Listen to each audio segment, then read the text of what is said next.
back to episode 2 of the Who Asked Y'all To podcast, featuring myself, Chris Porter, my good brother M. Dot over there. How you feeling today, bro? How's everything going? Good, bro. I'm good, bro. Everything's going well. Can't call it. Living life, bro. Working, doing what I gotta do. But everything going well. What about yourself, bro? Hey, man, we just take it one day at a time, you know what I mean? We just put our best foot forward every day, and that's all I can really do, you know what I mean? Just keep going, you know what I mean? Whatever is going on, just keep on going, you know what I mean? That's it, bro. That's what you gotta do, bro, and I commend you on that. A lot of cats don't know how to put their best foot forward, but you do it every day, and I appreciate you for doing that. Likewise, bro. Seriously. Likewise. But you know what I mean? We don't want to waste the people's time too much here chatting about ourselves. How you want to get started today? All right, bet. So, how we usually do it, we're going to talk about the current events first. Then we'll dive into talking about some sports stuff. We'll talk about a little bit of politics in the current event. Then we'll talk about sports. And then we'll dive into relationship category as well. So, for sure. Let's get it started. So, as everybody knows, Damian Lillard was just traded to the Milwaukee Bucks. So they got Portland got him out of there, and now he's with Milwaukee with Giannis and the other individuals over there. So how do you feel about that, Chris? About that trade? How you feel about that? Man, you know me, man. I'm a Sixers fan, like just for full transparency, right? So seeing Dame go anywhere other than Philly like broke my heart. But then when I started thinking about the Eastern Conference as a whole, I'm just like, golly, man. I think Milwaukee got better because I don't think that they lost much in getting Dame. I know they had to give up a couple pieces here and there, like Grayson Allen and stuff like that. Yeah. But for the most part, I don't think that they lost too much. Maybe a little bit of depth, and obviously having to trade Drew Holiday in the deal as well. But that's just kind of a formality of it. There was no way in hell that they was going to be able to keep Drew and get Dame. And Dame. Yeah. So, I think now. That being said, since that trade has taken place, Drew Holiday has also been traded since then as well. So now he just got traded to the Celtics. So, and yeah, man, for me, I like the pendulum of power has swung in the Eastern Conference. I think it's really a 2-team race right now, with Milwaukee and Boston. Like, I think both of those teams is loaded, and I think Milwaukee has the benefit of having who I consider the best player in the world in Giannis. And so when you add a Dame Lillard who is Mr. Clutch, can hit a clutch shot over anybody, to the best player in the world and a team that's already pretty stout defensively, man, I think they did their thing. I think they really did their thing, seriously, in terms of Milwaukee side of things anyway. Yeah, I agree with you. I think they got the best out of the trade. Like you said, they lost Drew Holiday, which is, they would have had to have hundreds and hundreds of millions of dollars in the cap space to keep both of them for a certain amount of time. Now, I think what Dame is going to bring, he's going to bring a good amount of leadership. He's going to bring his veteran status, and he's going to bring his clutch-making abilities to make the final play, to make that call. Now, you pair that with Giannis's, championship mindset, his will to never lose, and also his ability with the mid-range and everything like that. I think you're gonna have a powerful duo. Now, we've seen trades like this in the past where they'll trade somebody that's infamously like, oh my God, this guy's gonna be a stud, and then they go to that team and nothing happens. There's trades like that happen all the time. Like, I agree. I mean, we can give an example of the Kyrie from Brooklyn to Dallas, playing with Luka. you think, oh my God, that team's gonna be crazy, and then I guess they didn't sync well enough yet. It's yet to come because it's still fresh, but there's trades like that happen all the time. Like to me, sometimes those trades work. Like it can be a powerhouse, or sometimes it's just trash. So we'll see. I definitely feel you. I'm looking forward to seeing it, definitely, because when I think about their games, like when I think about the way Dame plays, and then I think about the way Giannis plays, I think that their games complement each other so well. And so when you bring up like a Luka and a Kyrie, to me those are two ball dominant players who need the ball in their hands at all times. Yeah. Whereas, not to say that Giannis isn't ball dominant, or not to say that Dame hasn't been ball dominant in the past, but with Dame's shooting ability, I do think that it would be a little bit seamless for him to take that number 2 role and take a step back and let Giannis run the show while you do your pick and pops, and you do your, you know what I'm saying, you step out at the arc, and you knocking down, because he's historically a great 3-point shooter, so you can't take that away from him. Okay, I agree with you, bro. I think we're in agreement here. I think we're in agreement with the trade. It's a good trade. It's a great trade. It's a valuable trade. Great trade. But we got to see what's going to happen. Are those two going to be the next Shaq and Kobe type of dynamic? Are those two going to be the next, that 1-2 punch, that Bosh and Wade? Are those two going to be the next 1-2 punch? We got to see what happens. Season's a little way away, so we'll see. Yeah. And if the season starts, it's October now, so in a few weeks it'll start. All right, so let's take it to a little bit more of a serious topic. Things that we kind of both are fond of is the politics. So they just had their second presidential debate. The Republicans had their second presidential debate. So Chris, I'll ask you, who were the standouts for you with the debate, and then who kind of, you're kind of like, oh, that person, I could take him or leave him at this point. Like, they haven't shown me enough to where I want to see them in the later stages of the presidential run. Who kind of got you? So who got me? And I feel like I'm like super biased, so pardon my biases. But no, you good, bro. I got like two, maybe like personal standout, maybe three, but two personal standouts. So obviously I don't vote Republican or anything like that, but me personally, I really like Nikki Haley. Like Nikki Haley as a woman on that stage debating a bunch of men, held her own very well, spoke very well, was very articulate, did not back down from any challenges on that stage whatsoever, was very concise with all of her points, and so I think she also has that credibility, or she has that history behind her to support her being the nomination. Now, with that being said, my bias comes in with my guy Chris Christie, because I mean, when the fact of the matter has been throughout this race per se, even though it's still the early stages, obviously. When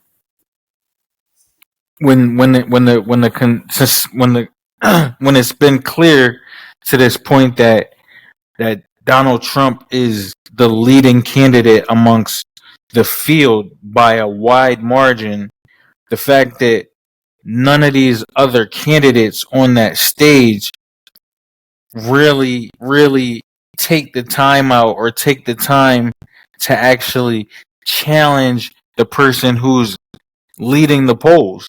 Because if you can't aim at the top, then what the hell are you doing? If you can't shoot for the guy that's up there to try and bring him down, then you ultimately just fighting for second place at the end of the day. Because to me, when I watched the debate, all I'm sitting there thinking is, yo, none of these outside of like I said, Nikki Haley, who I just think comes a little bit differently than some of these other politicians. Like they literally are just like talking figures, like literally. And yeah, not to be long winded, I apologize. But so to your second question of who didn't necessarily do it for me, man, Mike Pence. I'm bro,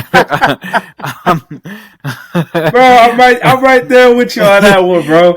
Mike Pence, you gotta go, man. I've seen enough. I've heard enough. I'm not interested in hearing anything more Mike Pence has to say whatsoever, and I'd be perfectly good if he just went and sat in the corner. Seriously. Yo, bro, I agree with you, bro. Definitely. I think with the second debate, you know, to me, I think DeSantis looked pretty good. I mean, DeSantis looked pretty average. I mean, everybody knows what DeSantis' problem is. DeSantis doesn't really have a personality, so it's kind of hard to vibe with him because he's a very policy-oriented guy. But I still respect DeSantis on that note because of what he did in Florida, and you know, he has a pretty good track record. Now, I will say the standouts for me has to be, I'll agree with you and say Nikki Haley, but I'll also say DeSantis. Those are the two standouts for me. Now, with people that gotta go, Mike Pence, I'll see you later, bud. He gotta go. There's nothing. Get him out of here. It's just not resonating with me. I don't think he's resonating with the majority of the people. And like you said, and Trump wasn't even at this debate. Trump didn't even debate. So a lot of their talking points is attacking Trump, former policies, and a lot of them attack Vivek Ramaswamy. A lot of them were attacking Vivek, and I mean, he's still a young guy. This is the learning experience for him. Uphill battle. Now, is he someone that I can say, you know, maybe 4 to 8 years, could he be a possible presidential candidate? Absolutely. But right now, I don't think it's looking that well. There's so much power behind Trump that it's overwhelming. Like, it's overwhelming. I'm gonna be 100% honest. Like, for me personally, if we had to vote tomorrow, I'm voting for Trump. I'm voting for Trump, or I'm voting for this. Yeah, I'm curious your rationale behind the Trump support as of right now. So Trump, to me, Trump, he's a president for me. He was a blunt president, right? He didn't take a lot of things lying down. This country needs somebody that's firm right now. We don't need somebody soft. So I think if you're going to come and be the next president, for me, you got to be somebody willing to go through the fire. You got to be somebody that's willing to have a sit down with Putin, have a sit down with Iran's president, have a sit down with the major powers at play and say, hey, guys, you know, this BRICS thing, let's go ahead and put a stop to it right now. U.S., come on, let's go. There has to be some type of sternness that comes with being a president. Now, even we as American citizens, we see Biden. We can tell Biden's not doing too well right now. You don't think the other countries see that?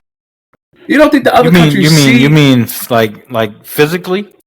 Like, no, I'm saying physically and like other countries. When I mean other countries, the other presidents of the other countries. Like, you don't think Xi Jinping in China is not seeing how Biden's interacting right now? You don't think the Putin is not seeing that? You don't think Kim Jong-un is not seeing the way he's interacting? You don't think these guys see this type of stuff?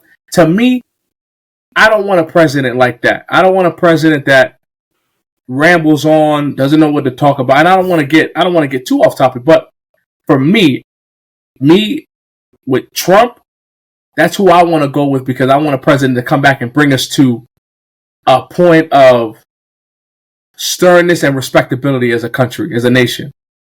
I don't think this country is respected right now. Like, if you just think about it, our schools are crap. School systems are crap. Our border security is a joke. Which he was a part of, by the way. Who was a part of that? Trump.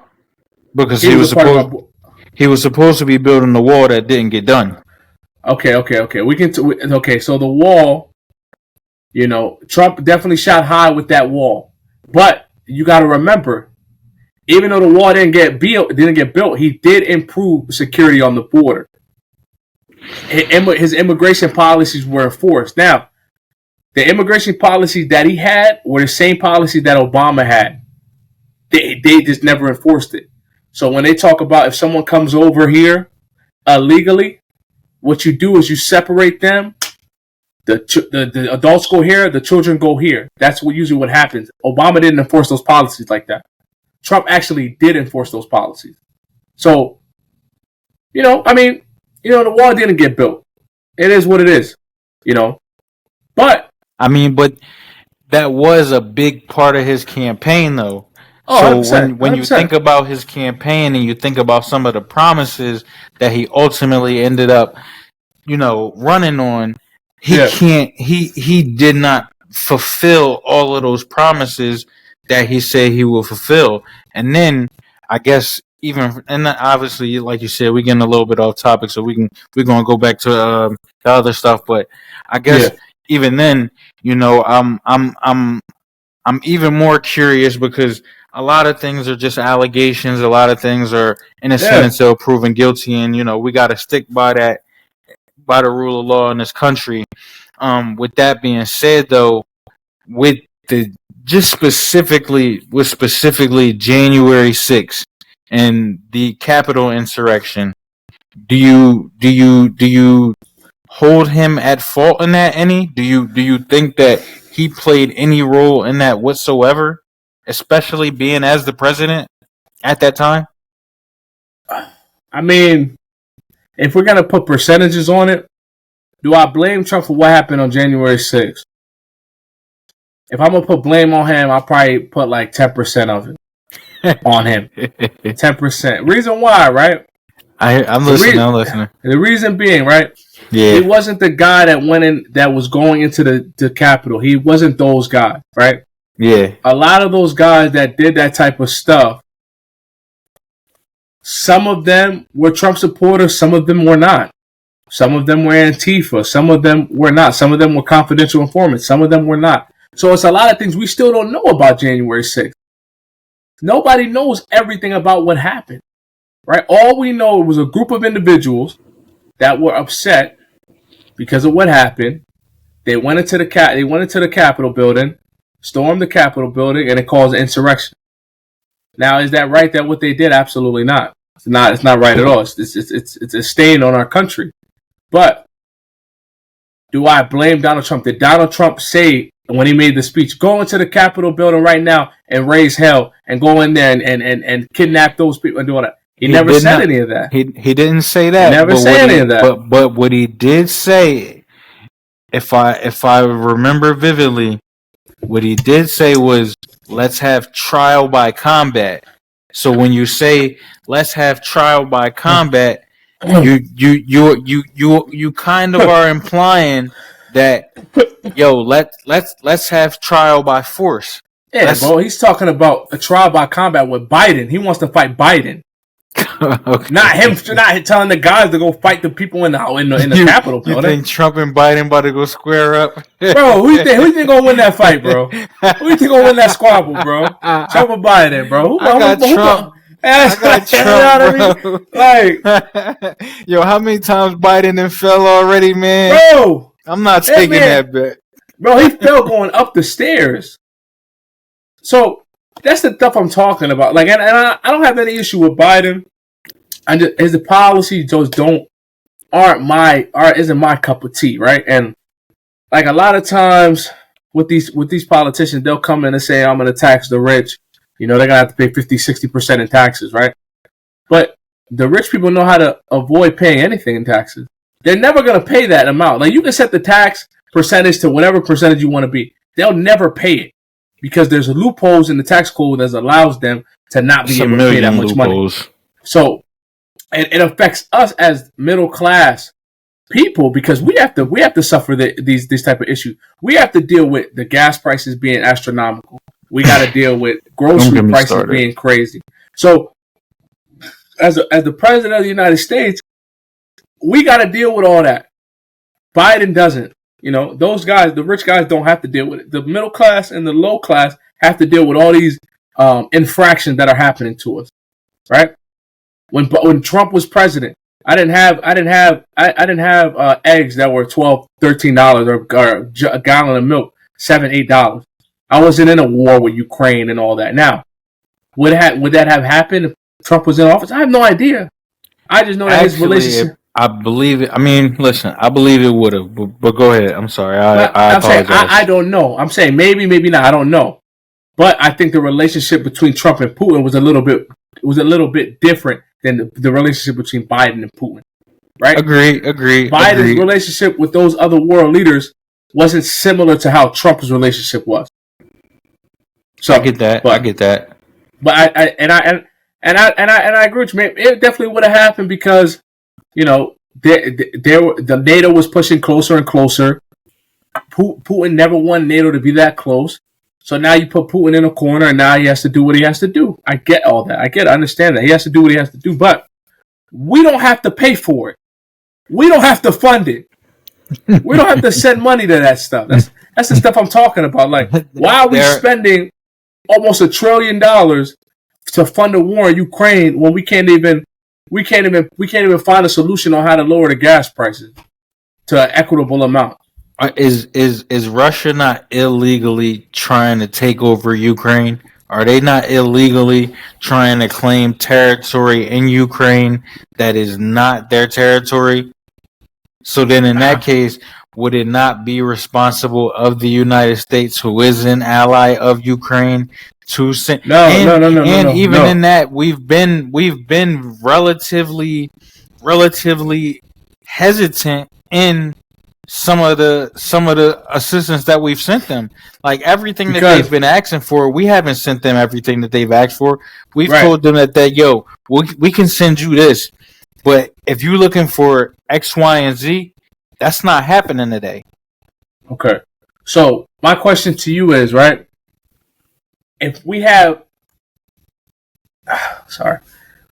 we're sending them all this money, right? And the money is, it goes to different things, right? So it might go to munitions, ammo or something like that. It might go to military equipment. It might go to food and supplies, whatever, right? Yeah. We're sending all this money, right? And you're saying, "Oh, Ukraine's an ally." What about the rest of Europe? Isn't Europe a part of allies with Ukraine? Why does America have to do that? because I got that. What about Germany? What about Germany, Croatia, Yugoslavia? Do they have all these other countries, the resources that the United States have? Put the money together. You have enough money if they put it together. Come on. That's why U.S. is the big brother in this entire thing. Bro, why? We don't have to be that, though. We don't have, that's what I'm saying. We don't have to be that. Like, we don't have to put our own money, the money that me and you pay on taxes, to go to Ukraine to assist with something, right? What is that doing for us? What is this war literally? Go ahead. Yeah, go ahead, bro. Nah, I was gonna say that the problem is, if we don't, then we do allow our allies to get taken over, because those other countries that you're naming are not going to be able to put together the same amount of resources that the United States can provide. And so if we don't provide those utilities, those resources to Ukraine, then at that point we are accepting and we are allowing them to get taken over in this war that was not a legitimate war to begin with. So we're a bank? I mean, literally. It sound like we're a bank. That's how these countries treat each other. We owe trillions of dollars over here. Somebody over here we need to not do that, bro. We need to figure out how we can lower our debt, bro. We can't be a country that's supposed to be a first world power, and we got 33 about now. 34 trillion dollars in debt. That doesn't make any sense. That's what they're fighting about now. You got these other countries aligning to where they're not going to use our currency no more. So our currency, it's going to be useless if they continue to do that. If all the countries align, but this is definitely a history thing because every 100, 200 years, it changes course to who the highest world power is. Right, so right. We've had it for a while now. Maybe it's somebody else's turn to be the big brother to everybody. Maybe it's somebody else's turn. I don't think it'll be a surprise to anybody either. It's not going to be a surprise. You took the words out of my mouth, man. You took the words out of my mouth. Right, China, bro. All right. So that was a fiery conversation there. All right, so let's take it to what we love to talk about, sports. Chris's favorite topic. His team almost lost to the Washington Redskins, though. We got to talk about that too. All right, let's talk about it. Let's talk about it, bro. Tell me, who are the winners and losers of Week 4? Who do you have in your book? I know you got some heat over there. Go ahead, cause let me go ahead and get it pulled up right now. Yeah. Sean Payton got lucky because if Sean Payton and them had lost this week, oh my God, it'd have been a wrap for him. It'd have been a wrap for him. God. They was going to get it so bad. They was going to get it so bad. But nonetheless, I am going to say that one of the biggest losers this week is the team that they play in the Bears. Everybody has so much expectations, especially considering the way Justin Fields played towards the end of the season. There was a lot of potential that was seen from Justin Fields, and a lot of the conversation was, if you do what Justin Fields, what the Eagles did with Jalen Hurts, watch him take off. They went out and they got a receiver for him and DJ Moore, and they are 0-4. And the man blamed. Wow. The man blamed the But this is before they was 0-4. He blamed the 0-2 start on the coaches. Do coaches get paid to play? No. Not at all. So for him to jump out the window and blame coaches for the reason that he is playing like hot garbage is absolutely ridiculous. Justin Fields, Chicago Bears, biggest loser this week. Get at him. Listen, I can come with a couple more. Listen. Yeah, go ahead, bro. Keep going. Whoever you got. Do two more. Give me two more. I got you. Who's another one that I got here? Bro, talk about the Dolphins, bro. Talk about the Dolphins. Hold on. I want to say the Dolphins, but the fact of the matter is they did score 70 the week before. I do think that they'll bounce back. I think that it would have been unrealistic to expect them to be back up to that high based off of where they was at last week. However, I am going to put the formerly Oakland Las Vegas Raiders as one of the biggest losers of this week. Davante Adams came out this week and said that they are not creating a winning culture in that locker room. And yet and still, that was not enough to fire this team up. They just released Chandler Jones.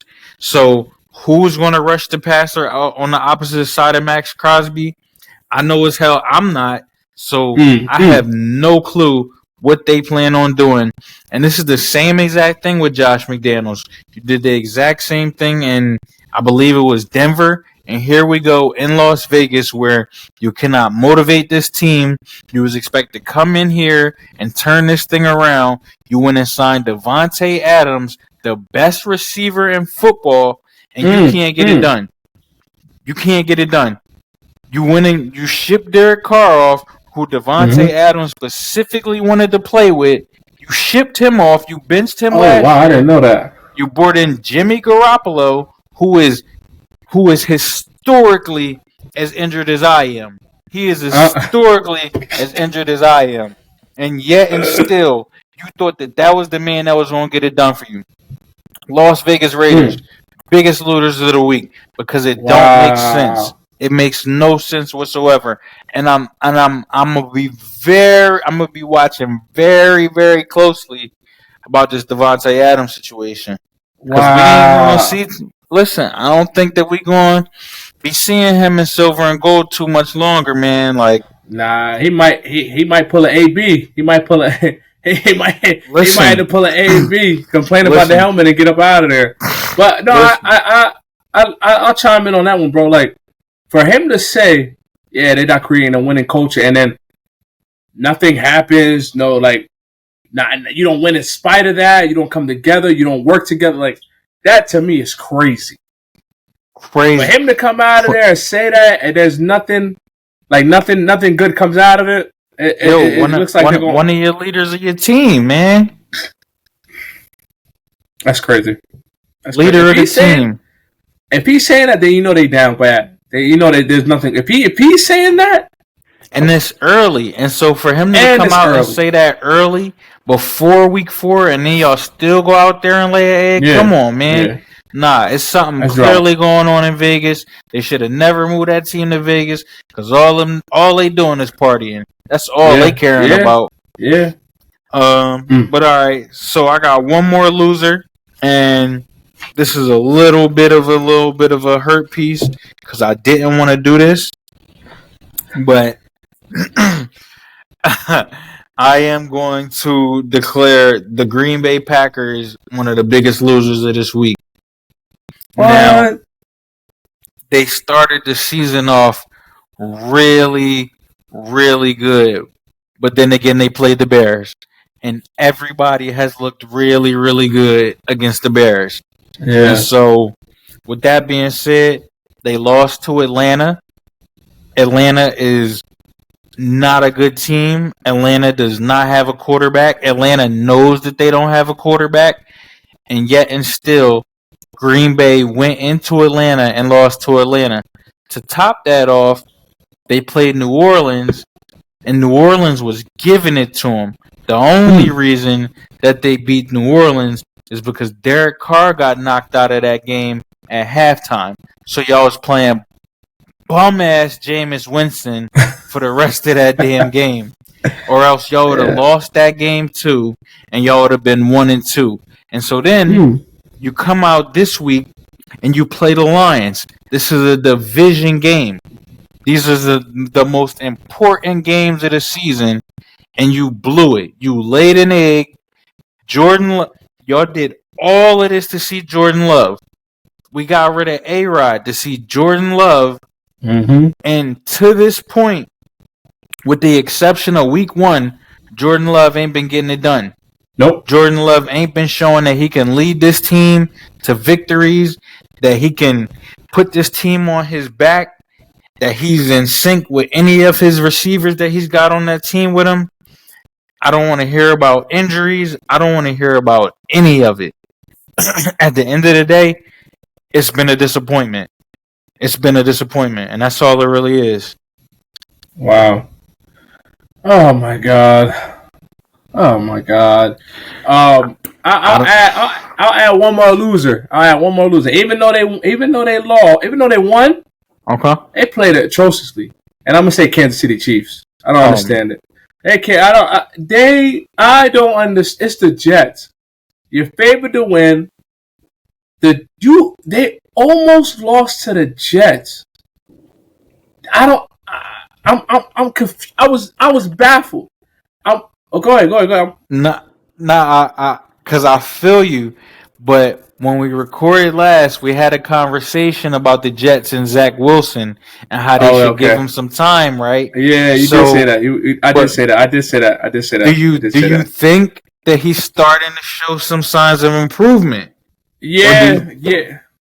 He's showing a little bit of progression. And and it's something where you just gotta let it just run its course, see what happens. See what happens. Let it run its course and see what happens, because you got to give it some time, and then once he gets ready, once he gets that rhythm, then you're not gonna have any issue. But the Jets should have won that game.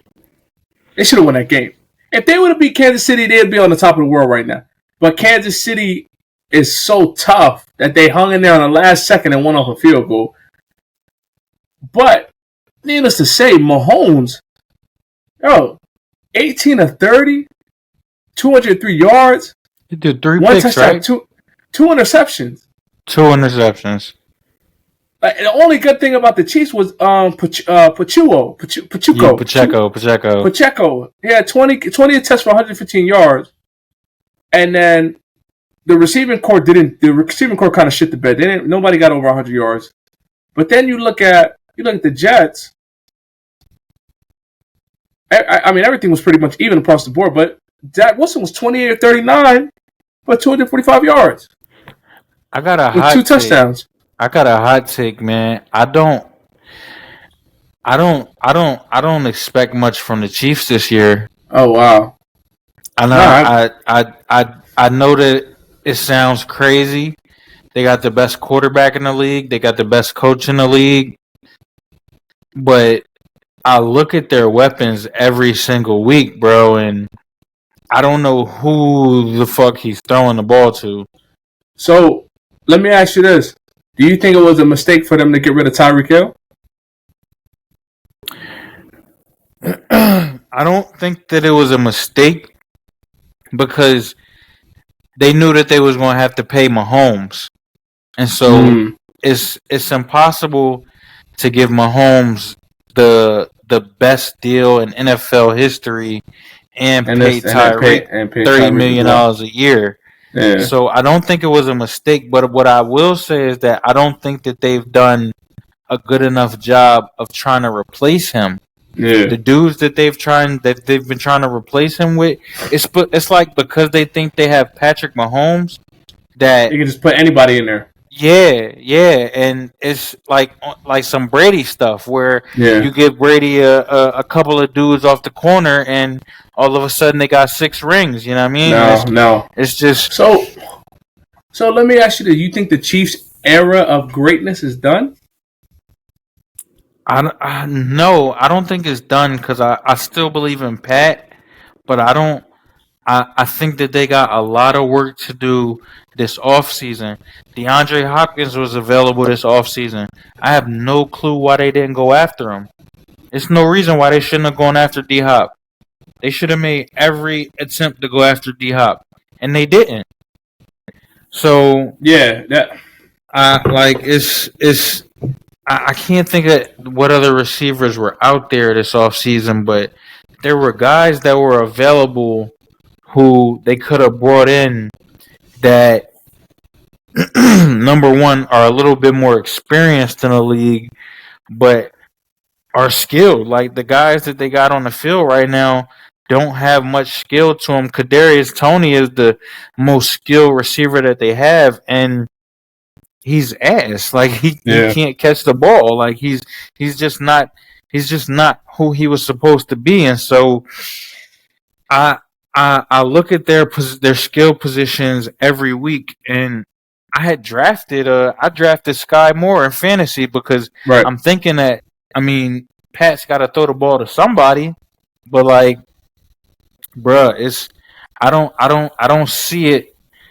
I don't see it the way people see it. I see them struggling a lot this year, and we'll see. I think it's a lot of teams in the AFC that I'll probably take over them right now. Yeah, but they got a great defense, so you know.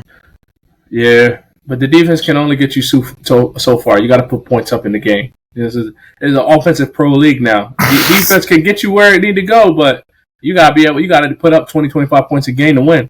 All right, so okay, let's pivot. Let's pick our winners. We'll pick 3 winners from this week, and we'll say why we pick them. Right. So me first, I'm gonna go with the winners for this week for me that I've seen. Mm-hmm. You know, number 1 is the Cowboys. What they did with to the Patriots was beautiful. I loved every minute of it.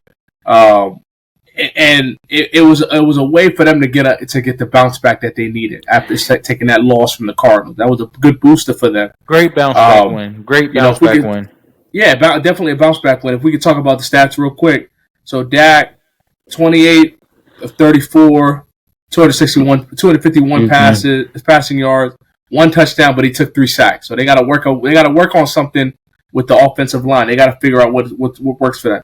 Mm-hmm. Pollard, 11 attempts, 47 rushing yards. I would like to see Pollard get the ball a little bit more. They're spreading it around. They got so many different running backs that they try to utilize, but they got to do better with that. Passing, it was pretty much spread evenly with Ferguson, Gallup, and Tolbert all having over 50 yards passing. But then if we look at the defense played phenomenal. The defense played phenomenal. So if we look at the defense, you got Bland got 2 interceptions.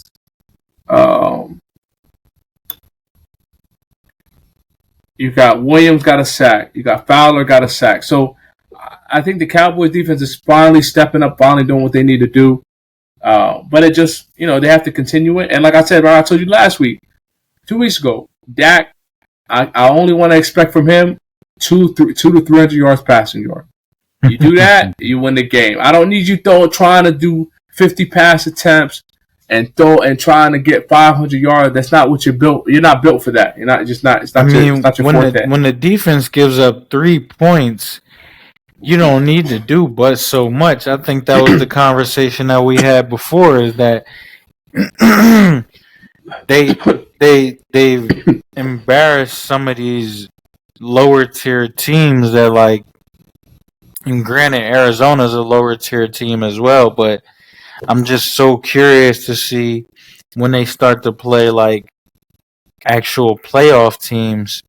But it was a great bounce back win nonetheless. Like that's exactly what you guys needed, to get that taste out of you guys' mouth of a unexpected loss. And truth be told, I think that you guys probably just looked past Arizona, which I probably think is common, to just look past your opponent. But it's a good bounce back win for you guys. Like y'all did what y'all was supposed to do, all phases of the ball, and that's really all y'all can ask for. That's it. After a tough loss.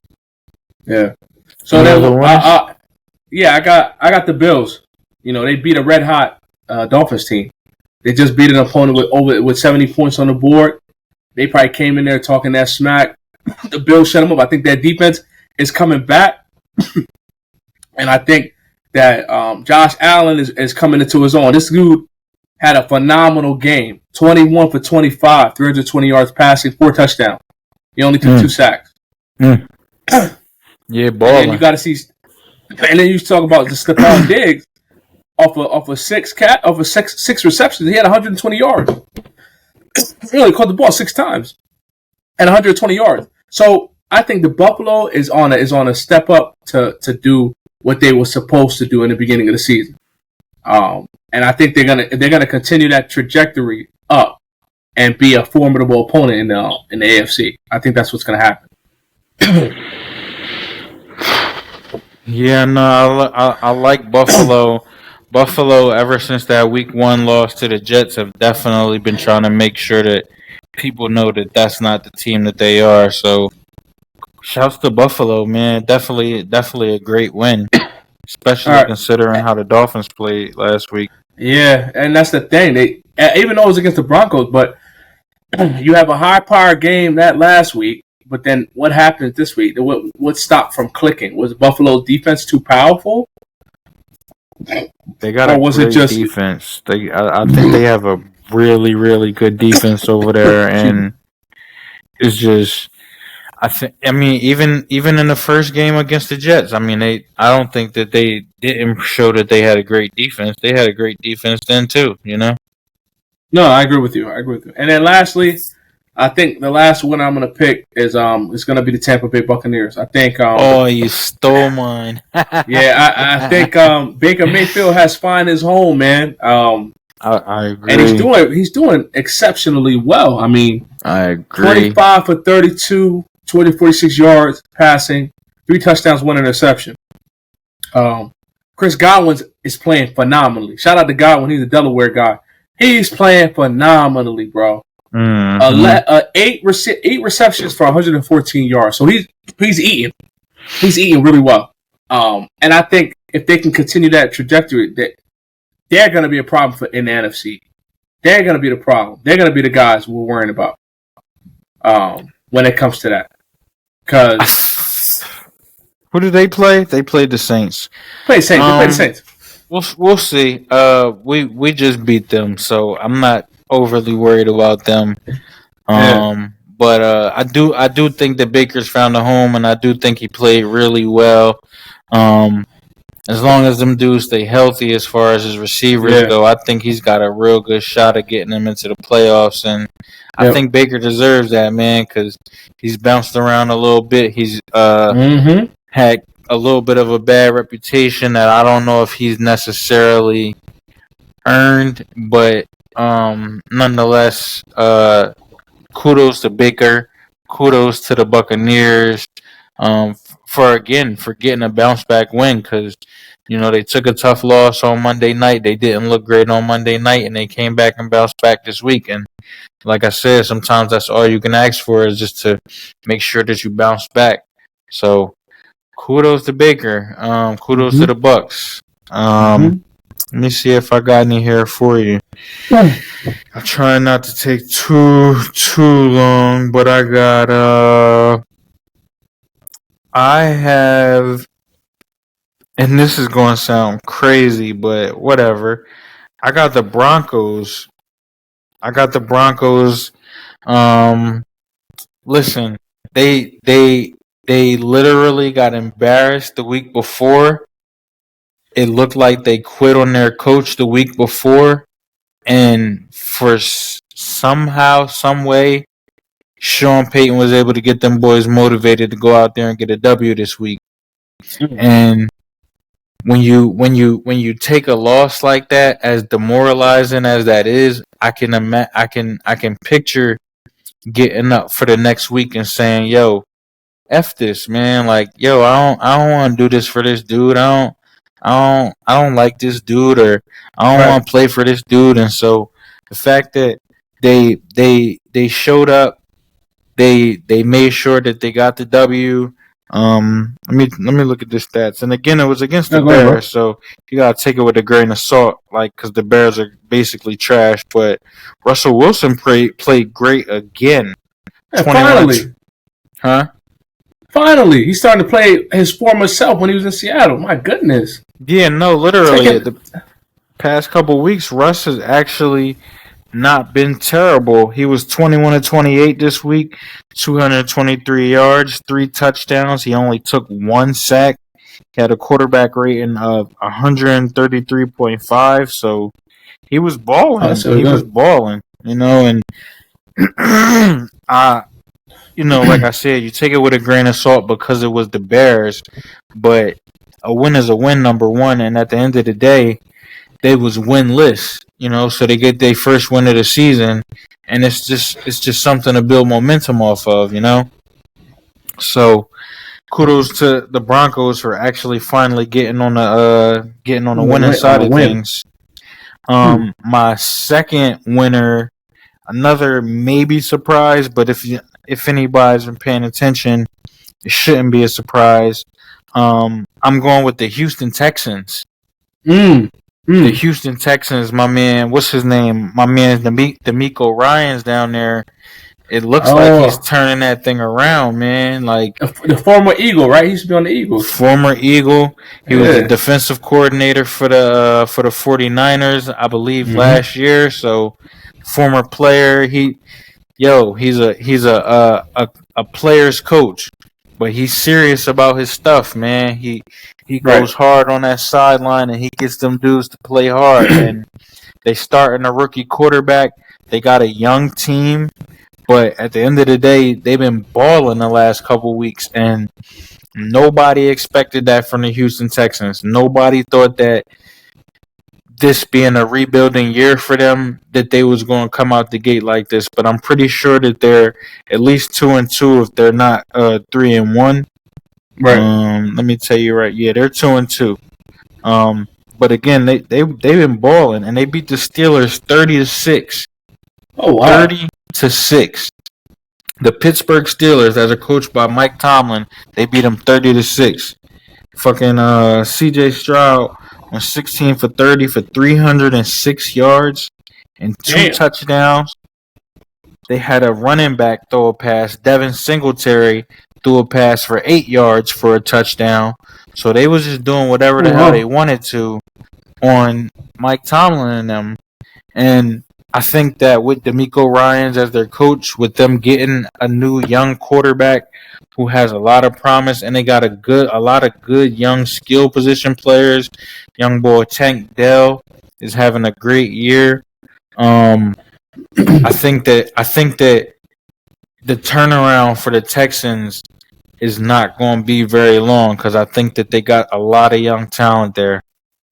And last but not least, and I don't think that this coach or this team deserves this, but I'm going to give it to them anyway, and that's going to be the Los Angeles Chargers. Mm-hmm. I think that Brandon Staley is coaching for his job. Like, I think that dude is on the hottest of hot seats in the entire league. And I don't know how he makes it through a whole season if they continue to lose. So good for them that they got the win today.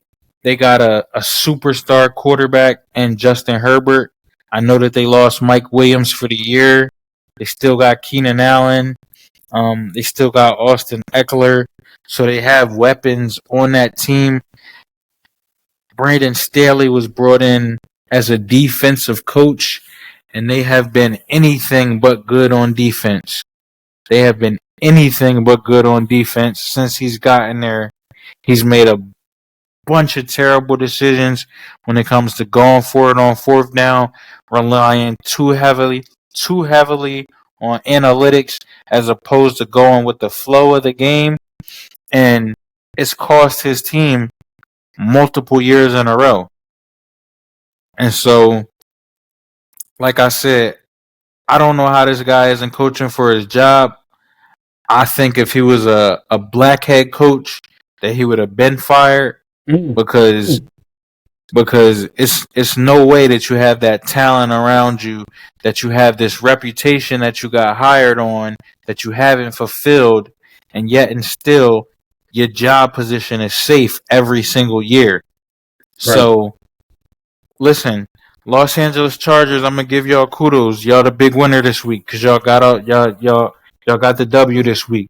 But I'm gonna tell you straight up, Brandon Staley is coaching for his job, and if his skin color was any different, I guarantee you he wouldn't have a job right now. So it is what it is.